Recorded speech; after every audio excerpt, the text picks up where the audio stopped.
눈빛을 보니까 반반인 것 같아요. 지난주에는 제가 산발락과 6장이었잖아요. 산발락과 느헤미야의 길이라고 해서 우리가 느헤미야 길을 가자 이런 말씀을 드렸고, 또 하나가 있었죠. 시련과 어려움이 왔을 때 어떻게 하자? 기도로 맞대응하자. 사람의 혈기로, 사람의 방법으로 맞대응하지 말고 느헤미야처럼 기도로 맞대응하자, 이런 말씀을 제가 6장에서 드렸습니다. 7장 말씀인데 오늘은 보면 명단들의 이름이 많이 나와 있어요. 그 명단이 무슨 내용이냐면, 아마 어떤 분은 고민했을 겁니다. 먼저 보면서 야, 이 목사님 이 명단 가지고 무슨 설교하려나 아마 그런 고민이 있을 겁니다. 거기 명단이 무슨 내용이냐면 4절에 그 내용이 나와 있지요. 처음에 귀환한 자라고 얘기합니다. 처음에 돌아온 사람들. 그게 뭐냐면 에스라 2장에 보면 스룹바벨을 중심으로 해가지고 1차로 바벨론에서 70년 만에 돌아온 사람들의 명단인 거예요. 그래서 그 5절 쭉 밑에로 보면 그 명단들이 70년 만에 돌아온 1차 귀한 자들 명단입니다. 그래서 오늘은 그 부분을 가지고 설교를 좀 해볼까 합니다. 한번 따라서 해볼까요? 은혜로 교감하는 통역자가 됩시다. 한번 읽어보죠. 시작.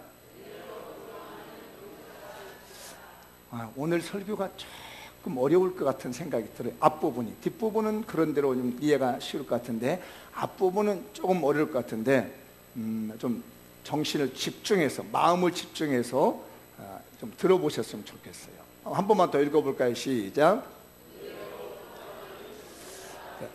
1절에서 4절에 보면 느헤미야가 첫 번째 돌아온 사람들을 이야기를 하면서 두 사람을 소개를 해요.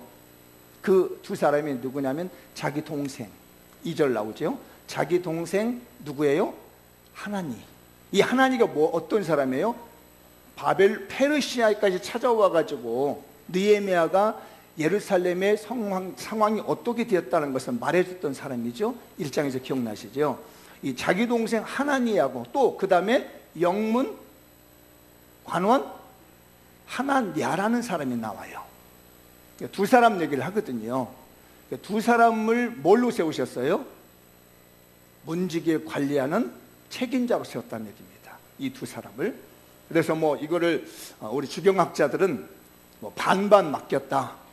이만큼 A 지역은 하나니, B 지역은 하나냐 이렇게 맡겼다. 아니면 공동 책임자를 맡겼다. 이런 얘기들이 많더라고요. 근데 저는 개인적으로 그냥 공동 책임자로 이해를 하고 설교를 합니다. 공동 책임자. 그 하나니와 하나냐를 그 공동 책임자로 세운 이유를 달고 있어요. 2절에 보면. 성경 한번 볼까요? 2절에. 자, 시작. 내 아우 하나니와 영문의 관원 하나냐가 함께 예루살렘을 다스리게 하였는데, 하나냐는 충성스러운 사람이요 하나님을 경외하며 무리 중에 뛰어난 자다. 이 두 사람 중에 하나냐를 소개하는 데 있어서 두 가지 조건을 제시하고 있어요. 하나가 뭐라고요? 이 사람은 어떤 사람이라고? 충성스러운 사람이라는 거예요. 그래서 요즘 말로 하면 경비대장이라 할까요? 경비를 책임질 수 있는 사람으로 맡겨줬다는 얘기예요. 또 하나는 뭐라고요? 하나님을 경외하며. 무리가 누구일까요? 예루살렘에 살고 있는 사람들보다 굉장히 뛰어난 사람, 신앙이 좋은 사람이더라. 충성스러운 사람이고 신앙이 좋은 사람이라서 내가 이 하나냐를, 이 경비 책임을 맡겼다. 그러나 여러분, 하나니는 알고 있지 않나요? 내 동생 하나니는 어떤 사람인지 내가 보증한다. 말하지 않아도 하나니는 내가 보증하지만 하나냐는 너희들이 잘 모를 수 있는데, 내 동생은 잘 할 수 있지만 이 사람은 잘 모를 수 있는데, 이런 사람은 충성스러운 사람이고 이 사람은 하나님을 잘 섬기는 신앙입니다. 이래서 내가 세웠다는 얘기입니다.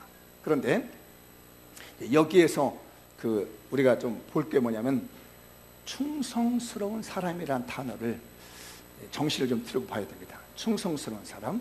이 충성스러운 사람은 그 히브리 말로 케위시 에메트라는 단어예요. 이래서 제가 좀 정신 좀 차리자는 얘기예요. 어려운 단어가 나오니까 케, 이시, 에메트. 근데 케하고 이시가 붙어 있는 거예요. 떨어져 있는 것이 아니에요. 여러분들 이해하기 좋게끔 저는 발음을 띄어서 읽었는데 원래 붙어 있어요. 케, 이시. 이게 이시라는 말이 남자라는 말이에요. 케는 뭐뭐처럼, 뭐뭐 같이 이런 뜻이에요. 그리고 이시는 남자인데 어떤 남자냐면 선하고 착하고 힘이 센 남자, 좋은 남자, 굉장히 그 긍정적인 남자를 갖다가 사람들 말하다가 이씨라고 얘기를 해요. 근데 부정적이고 나쁜 데는 뭐라고 쓰냐면 아담 이렇게 얘기를 해요. 만약에 이 사람이 별로 좋은 사람이 아니었으면 아마 이 느헤미야가 케 아담 했을 거예요. 그러면은 이 사람은 약간 부정적인 느낌을 갖는 건데 케 이씨면 이 사람은 굉장히 선한 남자고 믿음이 좋고 굉장히 믿을 만한 사람이다. 요거예요. 그 다음에 에메트라는 말이 나오는데 이 말이 무슨 말이냐면 아멘, 확고하다, 신실하다, 사실과 진실이 일치한다. 이게 에메트예요. 이게 성경으로 쓰면요, 시편에서 이 성경으로 쓰면요 진실한 하나님의 말씀이라고 그래요. 확실한 하나님의 말씀. 근데 이게 사람에게 쓰면, 에메트라는 말이 사람에게 붙어 있으면 뭐라고 하냐면요, 신뢰할 수 있는 사람, 신뢰할 수 있는 말을 하는 사람, 신뢰할 수 있는 행동을 하는 사람, 신뢰할 수 있는 생각을 하는 사람을 말할 때는 이슈 에메트라고 그래요. 그러니까 옆에 있는 사람이 참 믿을 만한 사람이었을 때 뭐라고 해야 된다고요? 이슈 에메트. 당신은 참 믿을 만합니다. 내가 당신 말은 믿을 수 있고 당신의 생각은 믿을 수 있고 당신의 행동들은 내가 다 믿을 수 있습니다 라고 했을 때는 이슈 에메트라고 해요. 근데 여기서 케라는 단어가 아까 뭐라고 그랬죠? 기억나요? 뭐뭐 같이, 뭐뭐와 함께, 이 얘기란 얘기입니다. 그러면은 이걸 갖다가 하나님한테 붙였다는 얘기입니다. 하나님은 누구처럼 믿을 만한 사람이다, 이런 뜻이라는 얘기예요. 이해되셨나요? 케 위시 에메트라는 말은 하나님이라는 사람, 아니 하나냐라고 하는 사람은 누구처럼 믿을 만한 사람이다, 충성스러운 사람이다, 신뢰할 만한 사람이다. 그 사람의 말은 신뢰할 만하고 그 사람의 행동은 신뢰할 만하고 그 사람의 그 생각은 신뢰할 만한데 누구처럼 신뢰할 만하다, 이 말이에요. 여기까지 이해되신 분 하면 중고등부 아이들도 이따가 목사님이 나갈 때 질문할 수도 있어. 잘 들어도. 그래서 누구처럼 신뢰할 만한 사람이다 하는데 그 2절에서 등장인물이 나왔어요. 누가 나왔어요? 하나니가 나왔잖아요. 그래서 제가 처음에 말씀드렸죠. 하나니는 내가 보증한다 이거예요. 내 동생이니까.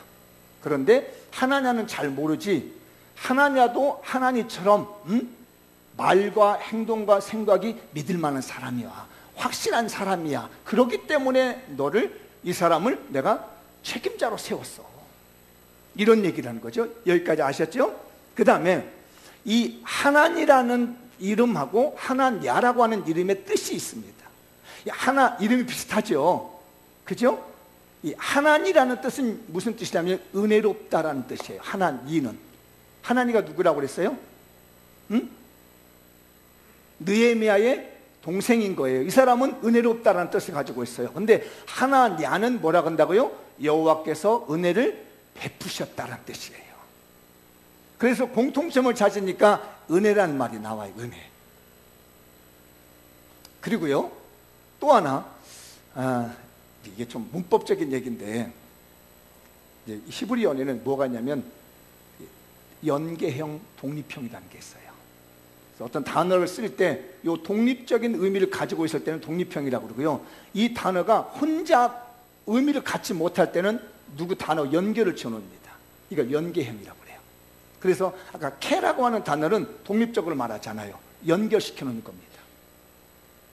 이해되셨어요? 누구하고 연결시키고 있어요? 지금 하나냐를 하나니하고 연결을 시키는 것이 케예요. 그래서 혼자 일을 못합니다. 이 케가 붙으면 연결되어 있는 것이 서로 공감을 하는 거예요. 근데 제가 이걸 보다가 이 두 사람이 서로 공감대를 형성하고 있는 거예요. 서로 떨어질 수 없는 사람인데 그게 공감대가 뭐냐면 은혜였습니다.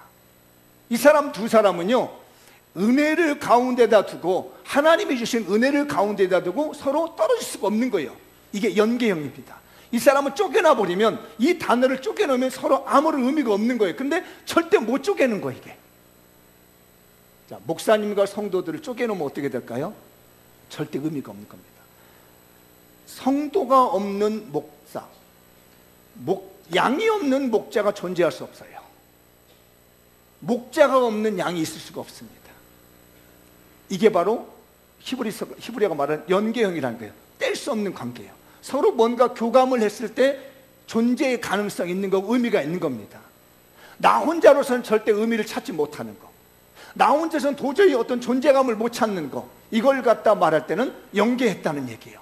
그러니까 누구누구처럼 하나냐는 믿을만하고 신실한 사람이었는데, 그 누구가 누구냐면은 자기 동생 하나니. 하나니아와 하나니는 서로 뗄 수 없는 중요한 사람인데, 이 사람 두 사람 모두 다 어떤 사람이냐면은 그 사람은 하나님께로부터 받은 은혜로 서로 교감하고, 말과 행동이, 사상이 있어서 다른 사람 보기에 믿을 만한, 신뢰할 만한 사람, 동역자라는 얘기예요. 누가 보더라도 두 사람은 없어서는 안 되는 사람인 거예요. 두 사람을 떼어놔 버리면 이 나라 경비는 불가능하다는 얘기입니다. 같이 그 경비를 하려면, 성을 지키려면 이 두 사람이 반드시 있어야 된다는 얘기예요. 교회에 목사님과 성도들이 없으면 교회가 존재할 수 없듯이, 이 두 관계는 절대로 깨어져서는 안 되고 떨어질 수 없는 관계라는 것을 보여준 것이 오늘 케유시 에메트라는 겁니다. 이 두 사람은 절대로 떨어질 수 없는 충성스러운 사람이고 은혜로운 사람인데, 이 두 사람이 지금까지 지내는 거 보니까 다른 걸로 교감하는 것이 아니라 하나님의 은혜로 교감하더라고요. 여러분 옆에 있는 성도들이 없으면 의미가 없는 겁니다.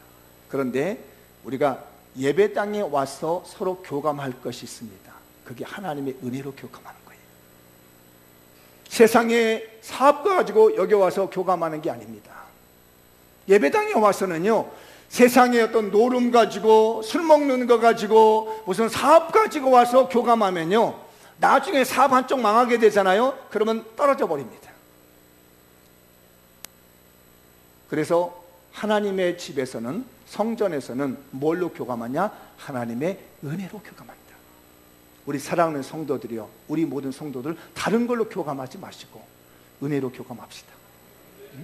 기도로 교감합시다. 다른 게 없어요. 사람의 말을 두고 사람들과 관계를 유지하는데, 세상 사람들은 밖에 나가서 돈으로 교제할 수 있습니다. 직업을 가지고 교제할 수 있습니다. 그런 것들이 교회에 와서는 안 된다는 얘기입니다. 그게 잠시 영향을 미칠 수 있어요. 잠시 그런 교감으로 되어질 수 있지만, 실제적으로 이 은혜의 관계가 뗄 수 없는 관계, 연계돼서 계속해서 갈 수 있는 그 힘은 뭐냐면 하나님의 은혜라는 얘기입니다. 그래서 여러분들 셀 모임 가질 때 뭐를 나눠야 돼요? 내가 받은 은혜를 나누는 겁니다. 상대방이 받은 은혜를 나눔으로써 우리는 서로 은혜로 교감하는 동력자가 되는 거예요. 우리 성도들이요, 하나니와 하나냐가 동력자가 돼서 하나님의 성을 지키는 것처럼, 예루살렘, 하나님의 도성인 예루살렘을 지키는 것처럼 우리 성도들이 서로 교감해서, 은혜로 교감해서 하나님의 도성인 장미원교회를 지키시고 대한민국을 지키고 복음을 전하는데 동역자가 되십시다. 우리는 다른 걸로 교감하는 게 아니에요. 그래서 우리 성도들 오거든 제발 은혜를 나눕시다. 내가 받은 은혜를 나눠주는 것이 이게 교감하는 방법이에요. 그러면 두 사람은 뗄 수가 없습니다. 그런데 이 은혜로 교감하지 않잖아요. 반드시 깨집니다. 내 욕망이 들어있다든지 내 이기심이 들어있으면 그 관계는 반드시 깨지게 되어 있습니다. 그게 하나님 나라예요. 하나님의 나라는 은혜로 교감합니다. 여러분, 성도들 간에 사이가 좋은 것은 좋은데 이게 은혜로 가까워야 됩니다. 은혜로 안 가까워지잖아요. 그럼 나중에 분란이 일어납니다. 반드시 싸울 일이 생깁니다. 왜? 원리를 몰랐거든요. 그래서 니에미야는 말하는 겁니다. 하나니하고 붙여놓으면 이 사람들은 분명한 사람이다. 왜? 이름도 보자 이거예요. 응? 하나님 은혜를 베푸셨다. 이 사람 은혜롭다. 은혜로 교감하고 있지 않느냐. 깊은 의미가 들어있는 거예요. 우리 교인들 뭘로 교감하자고요? 은혜로 교감하자. 옆 사람에게 이렇게 한번 해봐요. 당신은 나와 은혜로 교감하는 동역자입니다. 시작. 오늘 이 말씀을 마음에 잘 새겨두면 교회에서 성도 간에 속상할 일 없어. 마음 상할 일 없어요. 근데 내가 지금까지 목회하면서 보니까 사람들이 은혜로 교감하지 않다 보니까 나중에 서로 헤어져서 교회 떠나더라고요. 서로 그렇게 좋았던 사람들이요, 나중에 뒤돌아서서 전혀 안 보는 관계로 되고 있습니다. 왜? 원인이 은혜의 교감이 아니었다는 얘기예요. 그거 쫓아다니며 말할 수도 없는 거고 말이에요. 그러지 말라고 할 수도 없는 거고, 어떤 사람은 개모임을 만들어가지고 말입니다, 여행계 이렇게 가지고 만나가지고 말이에요, 교감을 해. 그러다가 대판 싸우고 헤어지는 거야. 여행 가서 머리채 닫고 싸우고 말이에요. 쌍시오 붙여가면서 한바탕 싸우고 난 다음에 다시는 안 만나는 거예요. 왜? 은혜의 교감이 없었기 때문에. 제발 우리 교인들 이런 실수하지 맙시다. 우리는 뭘로 교감해야 된다고요? 은혜의 교감이 있어야 된다. 그랬더니 교감 선생님인 줄 알았더니 저기 설교 잘못 듣다가 우리 목사님 이렇게 교감 선생님 오늘 많이 찾는 거야. 또 이런 분이 있을 줄 모르지만 그 교감 선생님 아니요. 하나님이 주신 은혜로 말미암아 우리 성도들은 서로 나누고 그러면서 하나님의 토성인 이 하나님의 나라를 지키고 예루살렘 성을 지켰던 것처럼 교회를 지킵시다. 제발 우리 교인들 인간관계를 은혜로 좀 맺었으면 좋겠어요. 다른 걸로 하지 말아요. 그 은혜 안은 다 들어있어요. 은혜 안에는 우리들이 잘하는 거, 돈 빌려달라는 거. 교회 와가지고 초신자들이 하는 그 방법이 뭐냐면 돈 빌려주면 교회 오는 거야. 돈 안 빌려주면 삐져있어. 이 교감이 돈이라는 얘기예요. 교감 선생님 혹시 계시면 이해하십시오. 그게 아니라는 얘기입니다. 이게 하나님의 은혜로 교감하다 보면 이 사람이 어려워요. 그러면 사도행전의 역사가 일어나잖아요. 구브로에 바나바가 자기 재산 다 팔아가지고 가난한 자에 쓰십시오 하는 것처럼 저 사람이 어려우면 기도하다 보면 마음이 교감되잖아요. 은혜로 교감되잖아요. 그러면 내가 이건 그냥 이자 안 받고라도 그냥이라도 도와준다. 왜? 하늘에 땅에 심으면 하늘에서 36주 100배의 열매를 맺으니까 내가 그냥 은혜로 준다. 이렇게 돼야지요. 지혜로운 자는 오늘 듣고 깨달을 줄 믿습니다. 하나님의 은혜로 교감하는 우리 사랑하는 동역자가 됩시다. 우리 온 교인들은 은혜로 교감할 수 있는 동역자가 필요한 거예요. 아셨죠? 두 번째, 띄워줘봐요. 하나님을 경외함이 뭐 했다고요? 무르심이 뛰어났다. 충성스러울 뿐만 아니라 이 두 사람은 믿음이 좋았다는 얘기예요. 하나님을 두려워한다는, 경외한다는 말, 두려운데 이 감정입니다. 하나님 무서운 거예요. 어디 가서 딴짓 못해요. 하나님 보고 있으니까 이 가슴이 벌렁거려가지고 가슴이 뛰어가지고 하나님의 나를 지켜보고 내가 어떻게 거짓말을 해, 어떻게 나쁜 짓을 해, 어떤 나쁜 마음을 먹을 수가 없어. 하나님을 경외한다는 것은 감정이에요. 감정. 두려운 감정이 막 들고 무서운 감정이 들다 보니까 감히 어떻게 나쁜 짓 못하는 두 사람이라는 얘기입니다. 우리 성도들 하나님 무서워서 뭘 못하는 거 아시죠? 아무도 안 보지만 하나님은 봅니다. 내 마음 아무도 모르지만 말입니다, 하나님은 내 중심까지 꿰뚫어 보고 있어요. 이 두 사람이 그래서 인재로 등록됩니다. 우리 교인들도 이렇게 해서 쓰임받는 하나님의 백성들이 되셨으면 좋겠어요.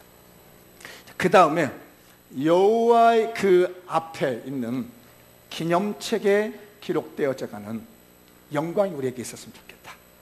읽어볼까요? 시작. 여호와 앞에 있는 기념책에 기록되는 영광을 얻읍시다.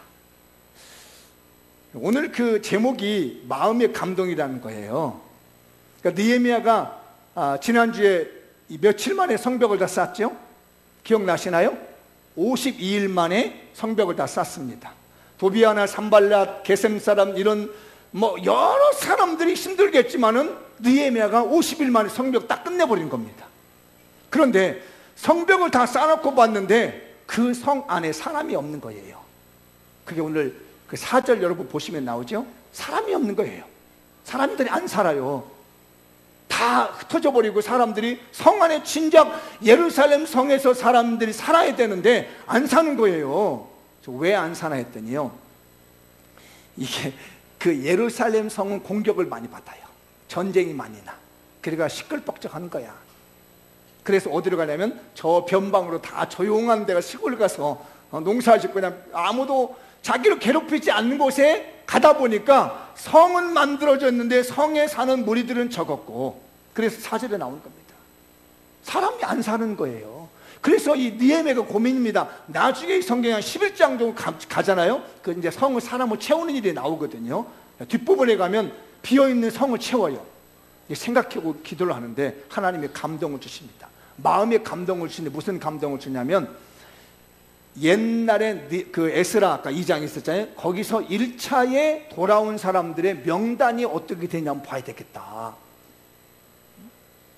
도대체 그때 돌아온 사람들이 명단이 어떤 명단이었는데 왜 이 성에 사람들이 안 살까? 라고 하는 그 사람들의 이 족보를, 그걸 계보라고 했나요? 예전 번역은 보계라고 했습니다. 이 족보를 한번 내가 살펴봐야 되겠다. 명단을 한번 살펴봐야 되겠다. 이건 사실 인구조사하는 거거든요. 도대체 그때 돌아온 사람들이 몇 명이나 되고 예루살렘에서 거주한 사람들이 얼마나 되는지 내가 이걸 한번 알아봐야 되겠다고 하는 하나님의 마음의 감동이 온 겁니다. 그 마음의 감동을 받고, 그러면 명단들 가져와 봐라 라고 해서 지금 5절부터 마지막 절까지 76절인가요? 5절인가요? 그 부분까지를 차근차근히 정리한 내용이 오늘 인물이에요. 그러니까 이 사람들이 지금 돌아온 사람들 중에서 예루살렘에도 살기도 하고 아니도 한 사람들이 그 속에 있습니다. 여기 이름을 감동받은 거예요. 그러니까 이 느헤미야의 감동이 뭘 만들었냐면 이 사람들의 명단을 성경에 넣게 만든 거예요. 이때 당시 만약에 느헤미야가 감동을 안 받았다면 이 사람 명단 다 빠졌습니다. 그래서 느헤미야가 감동을 마음에 반동받은 것 때문에 여기 있는 사람들의 명단이 차곡차곡 들어간 겁니다. 그러니까 제가 이 명단 보면서 이 사람 느헤미야가 이거 안 봤으면 어떻게 할 뻔했어 이거. 응? 아무 의미 없이 가버렸을 텐데 느헤미야의 마음에 감동을 받다 보니까 이 사람들에게 명단이 기록되어지는구나. 이건 정말 이 감동이라는 게 너무 중요하구나. 그래서 제가 정확히는 정리를 못 해봤고요. 대략적으로 어떤 부류들이 도대체 이 안에 명단이 들어있는가라고 정리했더니 한 6가지의 부류 사람들의 명단이 들어있더라고요. 보이시나요? 한눈에 보여드리게 하려고 제가 적었는데, 지도자들이 있고요, 일반 백성들이 있고요, 제사장들과 레위인들이 있습니다. 근데 그 일반 백성들은 어떤 사람들이냐면요, 자기의 신분이 분명한 사람들이에요. 왜냐하면 70년 동안 돌아다니다 보면 신분이 없어지고 족보가 없어진데 이 사람들은 분명하게 신분이 보장된 족보에 기록된 사람이에요. 근데 문제는 뭐냐면 5번째, 6번째입니다. 제 마음을 울린 사람들이 저를 너무나 감동시켰던 사람입니다. 느헤미야 사람입니다. 솔로몬의 신하의 자손들입니다. 이게 누구냐면 솔로몬 시대 때 포로로 잡혀왔던 사람들이에요. 다른 이방인이었는데 이스라엘과 전쟁하던 중에 포로로 잡혀가지고 유대 땅에 사는 이 사람들도 같이 바벨론으로 잡혀갔어요. 그런데 이 사람들이 뭘 했느냐면 다 허드렛 일을 한 겁니다. 신분이 낮기 때문에 뭐 나무 패는 일을 한다든지 물 길를 일을 한다든지 성 외곽에 있는 경비 서는 일이라든지 온갖 안 좋은 일들은 누가 했냐면요, 느헤미야 사람들과 솔로몬 신하의 자손들이 다 했습니다. 그러면 어차피 70년 만에 예루살렘에서 돌아와서 그냥 고생하는 거나 70년 동안 자리를 잡은 바벨론에서나 그 사람은 어딜 가든지 천민으로 살고 어차피 같으면 70년 동안 자리 잡은 데가 훨씬 낫지 않느냐는 얘기예요. 또 다시 세자비를 해가지고 예루살렘에 가가지고 또 밭을 일고 땅을 일구는 것보다 우리 선조들이 바벨론에서 70년 동안 자리를 하고 거기서 자리를 잡아놓은 그 자리에서 그냥 살아도 아무 문제 없는 사람들이 느헤미야 사람들이고 솔로몬의 신하의 자손들이라는 얘기. 근데 이 사람들이 돌아온 거예요. 돌아와가지고 지금 예루살렘 성 지키겠다고 있는 사람들입니다. 사랑 우리 성도들이요, 교회는요 목사도 있습니다. 여기서 보면은 뭐 제사장과 같은 그런 레위인 우리 장로님들 같은 도 있고요, 또 권사님들도 있습니다. 그분들이야 당연히 교회에 빠지면 안 되고 예배 빠지면 안 되잖아요. 목사가 예배 안 드리고 다른 데 가서 낚시질하고 있다면 곤란하잖아요. 근데 장로님이 교회 안 나고 어디 가서 낚시질 한다면 곤란하잖아요. 근데 저 뒤에 앉아 계신 성도들, 뭐 이제 막 새로 나온 사람들 어디 가서 그냥 하루 빠지고 낚시질 한다 해서 누가 뭐라고 그래요? 어차피 교회 나올 때나 안 나올 때나 다 낚시질하고 다녔고 등산하고 다니고 주일날 어디서 나왔지. 그냥 그 생활이 더 좋았던 거예요. 그런 것처럼 느디님 사람처럼요, 그냥 바빌론 포로 생활이 좋은 거예요. 근데 이 사람들이 돌아왔다는 얘기입니다. 아무런 의미 없는 사람들인데, 아무 뜻도 없는 사람들인데 예루살렘 성에 돌아와서 예루살렘을 지키고 있는 사람들이 있더라는 얘기예요. 우리 초신자들 여러분, 주일날 예배 나오고 안 나온다 해서 누가 뭐 제재하거나 싫은 소리 하는 사람 없습니다. 그런데 중요한 건 아셔야 됩니다. 초신자지만 예배 빠지지 않고 주님의 전에 나와서 예배 드리면 느헤미야의 마음에 감동된 것처럼 담임 목사의 마음에 감동된다는 겁니다.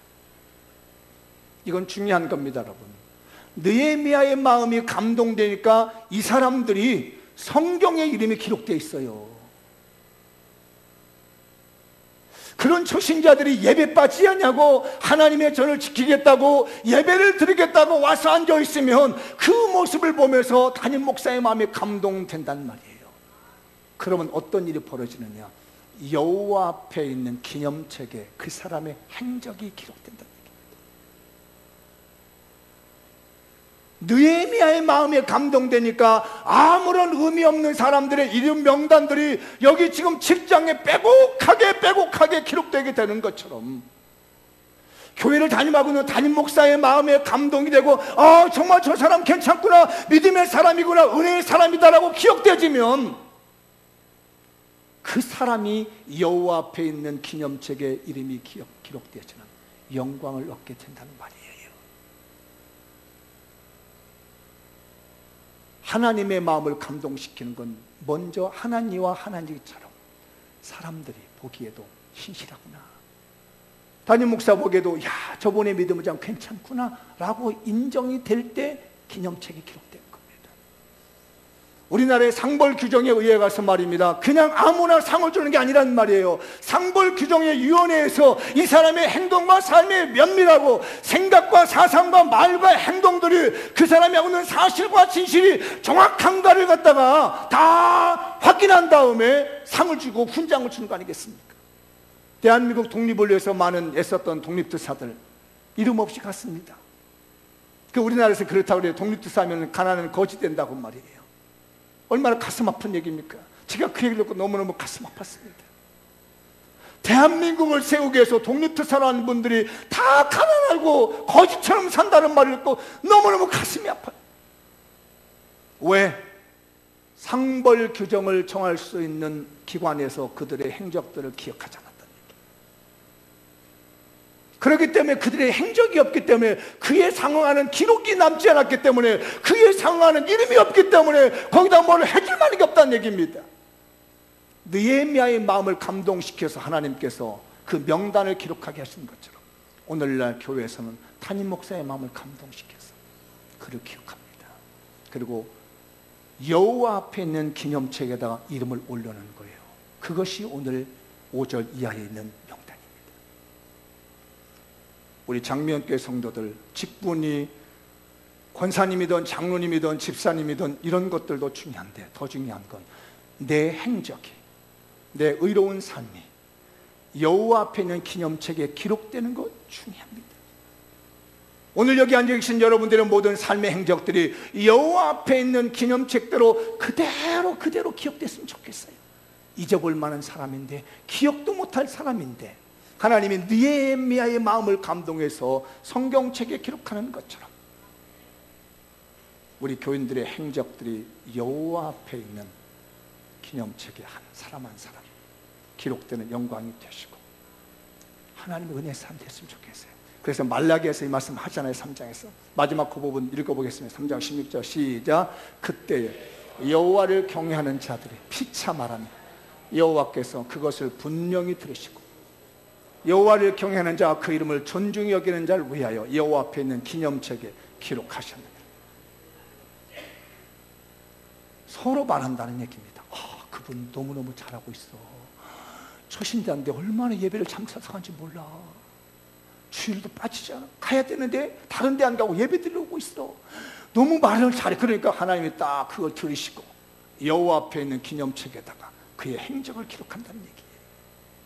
사람들의 입에서, 담임 목사 입에서, 영적 리더의 입에서 야, 저 사람 쓸만하다, 아주 괜찮다, 괜찮아라고 했을 때 그때 여호와께서 그걸 들으시고 그 사람을 여호와 앞에 있는 기념책에다가 그의 행적과 삶을 기록해둔다는 것입니다. 이게 얼마나 영광스러운 일이에요. 대한민국의 유공자가 되어보십시오.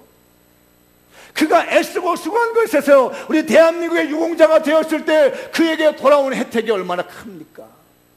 여호와 앞에 기념책에 기록되어진 삶의 모든 것들은 하나님이 기억하실 줄 믿습니다. 우리 모든 교인들 있는 곳에서 내가 직분이 높다 낮다 이런 거 따지지 말고 내가 지켜야 될 예배의 자리, 내가 있어야 될 헌신의 자리, 내가 해야 될 선한 일들에서 말과 행동과 사상이 진실과 사실이 서로 다르지 아니하며 서로 일치가 된 가운데서 하나님 앞에 기록됐으면 좋겠습니다. 어떤 사람은 사실이란데 진실이 아닌 것을 말할 때가 있습니다. 사실과 진실을 다르게 행동하는 사람이 있습니다. 전혀 박하지 못한 사람들은 여호와 앞에 있는 기념책에 기록되지 않는다는 것이에요. 우리도 하나님과 하나냐처럼 은혜로 교감합시다. 그리고 여호와 앞에 기록되어 있는 그 기념책에 여러분의 행적들 하나하나가 기록됐으면 좋겠어요. 마지막으로 마무리 시작하겠습니다. 읽어보죠. 시작. 우리 서로 뗄 수 없는 주님의 충성스러운 동역자가 됩시다. 하나님께, 성령님께 마음의 감동을 받은 담임 목사와 더불어 하나님 나라를 위해서 순종적으로 헌신합시다. 여호와 앞에 있는 기념책에 기록되는 영광을 얻읍시다. 우리 서로 뗄 수 없는 좋은 동역자가 됩시다. 우리 서로 영적으로 은혜로 교감하는 교회가 되고 여러분의 행적들이 여호와의 기념책에 다 기록된다는 걸 아시고 많은 좋은 기록 남기는 영광스러운 축복이 우리 교인들에 있길 바랍니다. 기도하겠습니다. 다 같이 자리에